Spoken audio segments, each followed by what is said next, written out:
मैं डॉक्टर चंद्रशेखर तिवारी, जूथालाल संयुक्त महाविद्यालय मझौलिया, पश्चिम चंपारण। आज ऑनलाइन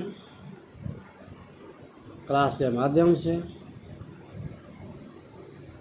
मैं उपशास्त्री प्रथम वर्ष के छात्रों को महाकवि कालिदास का परिचय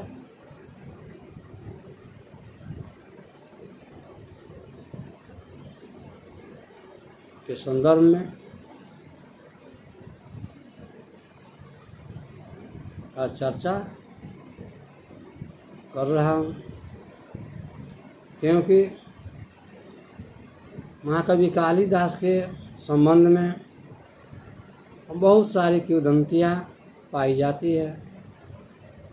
जैसे महाकवि कालिदास के जन्म से संबंधित बहुत सारे प्रमाण हमारे विद्वानों ने प्रस्तुत किया है। जैसे कुछ विद्वानों का मत है महाकवि कालिदास कश्मीर निवासी थे, तो कुछ विद्वानों का यह मत है कि महाकवि कालिदास उज्जैनी के निवासी थे। फिर किंचित विद्वानों का यह तर्क है या मिथिलांचल के विद्वानों का यह मत है कि महाकवि कालिदास का जन्मस्थान मधुबनी के उच्चैठ नामक स्थान था, जहाँ पर पत्नी से तिरस्कृत होने के पश्चात उन्होंने अपने ज्ञान प्राप्त की थी। ठीक उसी प्रकार महाकवि कालिदास के जन्म स्थान के समय जितने तरह तरह के प्रमाण प्रस्तुत किए जाते हैं, ठीक उसी प्रकार महाकवि कालिदास के समय एवं काव्यों पर भी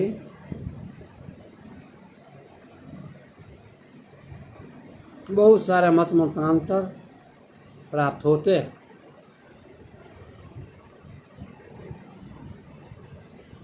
संत साहित्य के अध्ययनोपरांत हम यह जानते हैं कि महाकवि कालिदास बचपन में महामूर्ख थे और वे जिसे वृक्ष के शाखा पर बैठे थे उसी को काट रहे थे। पंडितों ने इनकी मूर्खता को देखते हुए विद्योत्तमा के साथ विवाह कराया था। बहुत सारे पुस्तकों में, संत साहित्य के इतिहासों में इस तरह की मान्यताएं उपलब्ध है। परंतु आज जो मैं छात्रों को बताने जा रहा हूँ वो इससे कुछ भिन्न कथा है। वृक्ष पर बैठकर ये टहनी को काटना एक अलग प्रकार की घटना है, और मैं जो महाकवि कालिदास के जीवन संदर्भ में जो चर्चा करने जा रहा हूँ, छात्रों को बताने जा रहा हूँ, वो कुछ इससे अलग सी घटना है। जैसा कि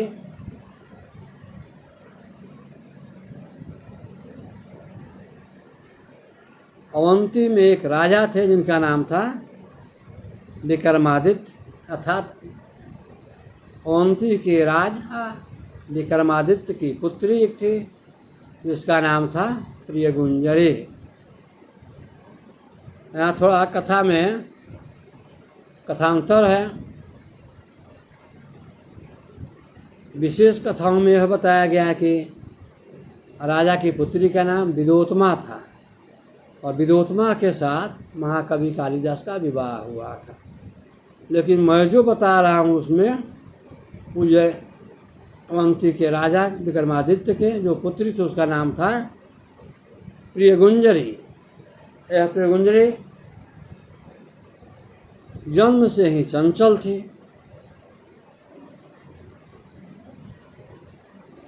जब वह बड़ी हुई तो राजा ने उसके विवाह के लिए अपने गुरु बरुचि को वर ढूंढने के लिए कहा। बरुचि को हम सभी जानते हैं, क्योंकि संस्कृत व्याकरण के अच्छे जानकार हैं। बरुचि संस्कृत व्याकरण के पंडित हैं। उन्हीं को राजा ने यह भार सौंपा कि आप मेरे पुत्री के लिए कोई सुयोग्य वर ढूंढें। एक दिन जेठ की दोपहरी में बरुचि कहीं जा रहे थे। उसी समय यह राजा की चंचल पुत्री त्रिगुंजरी ने अपने मकान के खिड़की पर खड़े होकर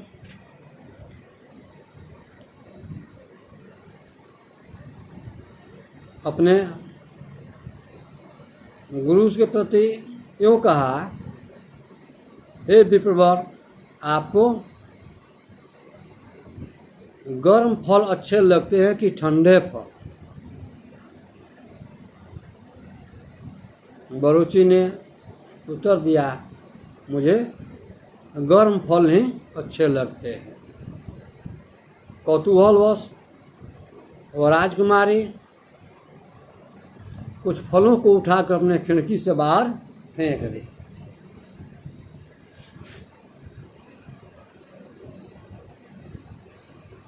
बरुचि उसे उठाए, अपने कपड़ों में उसे साफ किया और साफ करके जो धूल आदि उसमें कुछ लगे हुए थे उसको अपने मुंह से फूंकने लगे। और मुंह से फूंकते हुए देखकर और राजकुमारी ने पंडित से कही, हे ब्राह्मण देव, आप इसे फूंक कर ठंडा कर रहे हैं। इस पर पंडित को कुछ व्यंग सा प्रतीत हुआ। फिर वह राजकन्या के वर ढूंढने के लिए निकले। कुछ दूर यात्रा करने के पश्चात, जंगल में जाने के पश्चात उन्होंने देखा कि एक चरवाहा कुछ पशुओं को, भैंसों को चरा रहा था। इसे देखकर बरुचि ने उसे सरोवर या तालाब की जानकारी ली कि मुझे पानी की आवश्यकता है, कहीं इर्द गिर्द सरोवर हो तो मुझे बताओ। इस प्रकार बरुचि के वाक्यों को सुनकर वह चरवाहा यूँ कहा कि आप मेरे पशु के पास, मेरे भैंस के पास बैठ जाएं और अपने माथे पर करचंडी बना लें। करचंडी शब्द श्रवण मात्र से ही बरुचि को यह लगा कि शब्दकोश में मैंने कर तो पढ़ा है, कर को जानता हूँ, लेकिन करचंडी क्या है इसका अर्थ अभिप्राय उन्हें ज्ञात नहीं था। फिर उन्होंने पूछा, ये चरवाहे, करचंडी का क्या भाव है, क्या अर्थ है? चरवाहा ने इशारे से कहा कि दोनों अंजलियों को जोड़कर आप दोना टाइप के बना लें और उसी में मैं भैंस दूहता हूँ और उससे आप अपने तृप्त हो जाएं या अपने प्यास को मिटा लें। इस प्रकार के शब्द सुनने के बाद सर्वप्रथम बरूची ने अपनी प्यास बुझाई। तत्पश्चात उस चरवाहे को अपने गुरु मान लिए, गुरु समझ लिए। पुनः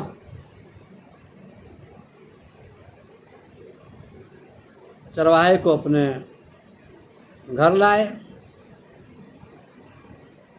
कुछ एक दिनों तक उसे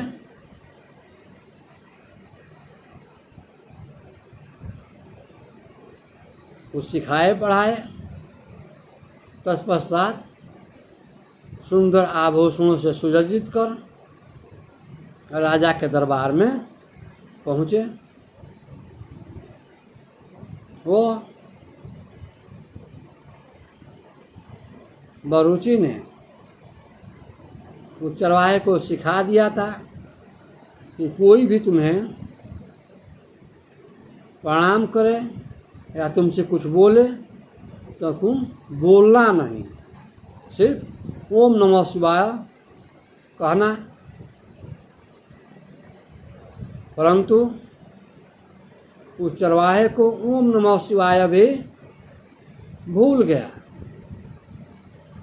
और ओम नमः शिवाय की जगह उसरट उसरट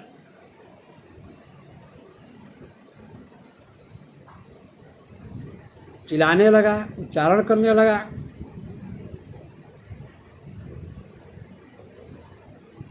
उसरट शब्द सुनने के पश्चात बरूची को बड़ी ग्लानि हुई। इतना समझाने बुझाने के बाद फिर यह इस प्रकार के वाक्यों को कहा और राजा भी बहुत क्रोधित हुए। राजकुमारी भी क्रोधित हुई। पुनः बरूची ने राजा को यह समझाया कि यह हमारे गुरु संकेत में बोलते हैं, संक्षिप्त में बोलते हैं, बहुत से वाक्यों का व्याख्या नहीं कर सकते। उसठ का शब्द, उसठ का अर्थ इस प्रकार है।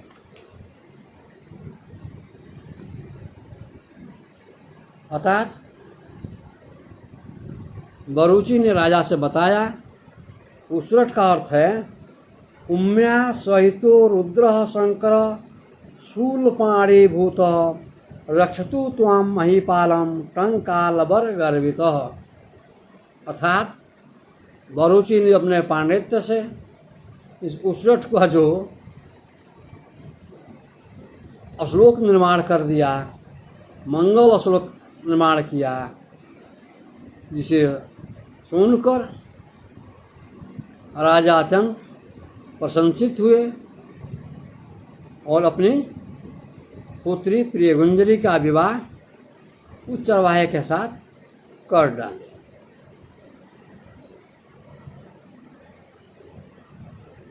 पुनः वह चरवाहा राजा के राजमहलों में निवास करने लगा। कुछ दिन पश्चात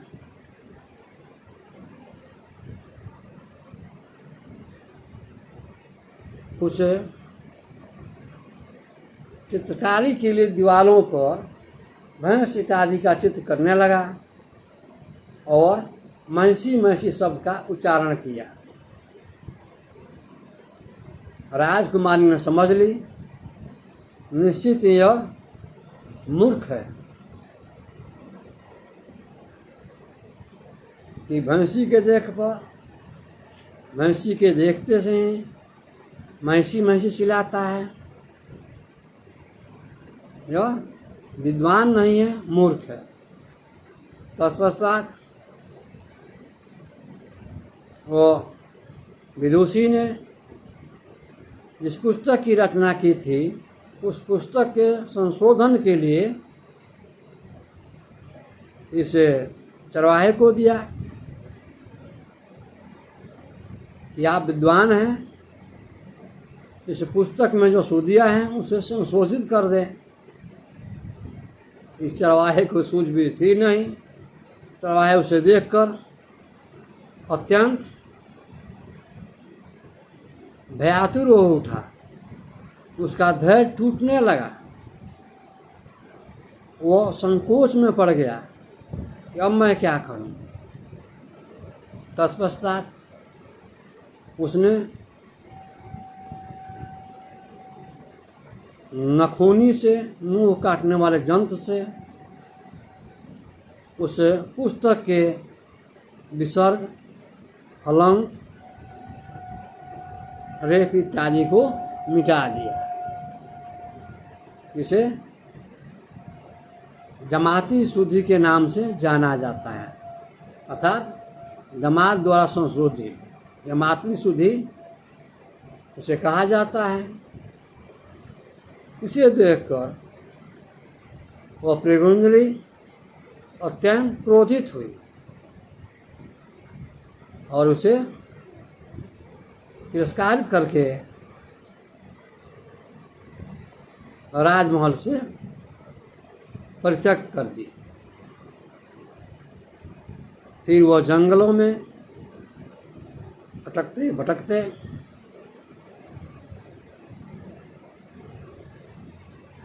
एक मंदिर में पहुंचा और मंदिर में माँ की आराधना करने लगा। उसे देखकर राजकुमारी ने अपने दासी को स्वयं मंदिर में भेजा कि तुम जाकर छुप कर देखो यह क्या कर रहा है। दासी जब मंदिर में प्रवेश की, वह कालिदास और चरवाहा उसके पैरों पर गिर पड़ा। हे माँ, मुझे विद्या का वर दो। इसे देखकर माँ भगवती जगत जननी स्वयं उपस्थित हो गई और उसे मूर्ख को विद्या का दान दी। इसे पाकर वो महामूर्ख महाविद्वान बन गया, जिसे भारतीय संस्कृत साहित्य में शेक्सपियर की, संस्कृत के शेक्सपियर की उपाधि दी गई। वो इतना विद्वान हो गया, कवियों के कुलगुरु हो गया, कवियों का श्रेष्ठ हुआ। तत्पश्चात ज्ञान प्राप्ति के बाद उसे मूर्ख ने अर्थात कालिदास ने बहुत सारे काव्यों, महाकाव्यों, खंड काव्यों एवं नाटकों की रचना की है, जो मानव हृदय को द्रवित करने का, मानव हृदय को, मनुष्य जीवन को कल्याण प्रदान करने का एकमात्र संसाधन है। जैसे उनकी रचना मेघदूतम या विज्ञान शाकुंतलम, ये दोनों ही काव्यों के अध्ययन से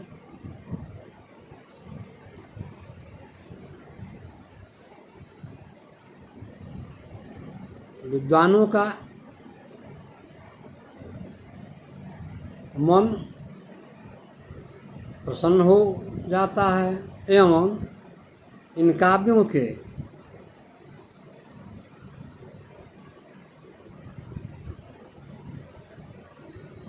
अनुसरण करने से मानव जीवन भी धन्य उठता है, क्योंकि यह विज्ञान शाकुंतलम नाटक और मेघदूत खंड काव्य दोनों ही अत्यंत कल्याणकारी है। दोनों में समाज के, मनुष्य के, छात्रों के, कन्याओं के कल्याण के लिए बहुत सारे हितकारक उपदेश पिरोए गए हैं। अर्थात हम लोगों ने यह देखा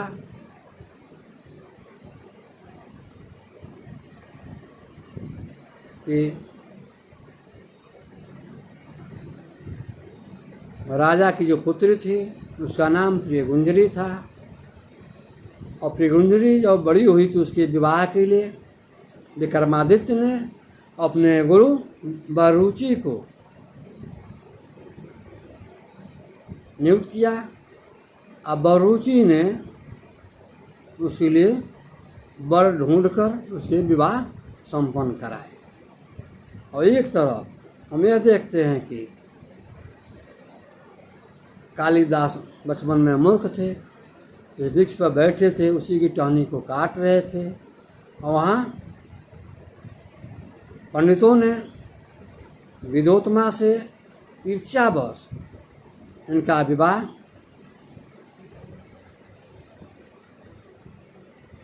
महामूर्ख कालिदास से कराए,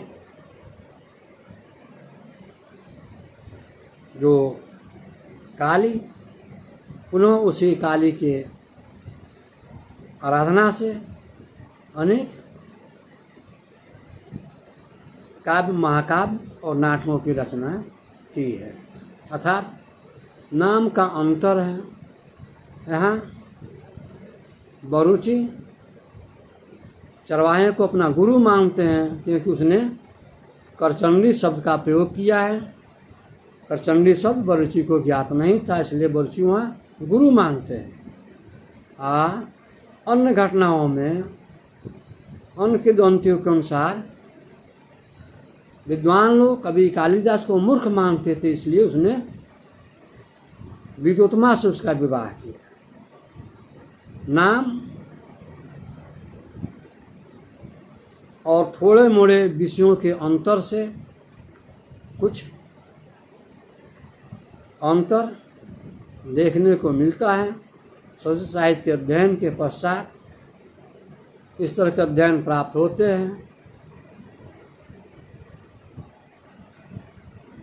पुनः दूसरी कक्षाओं में इस पर विस्तार से चर्चा की जाएगी। जयतु संस्कृतम जयतु भारत।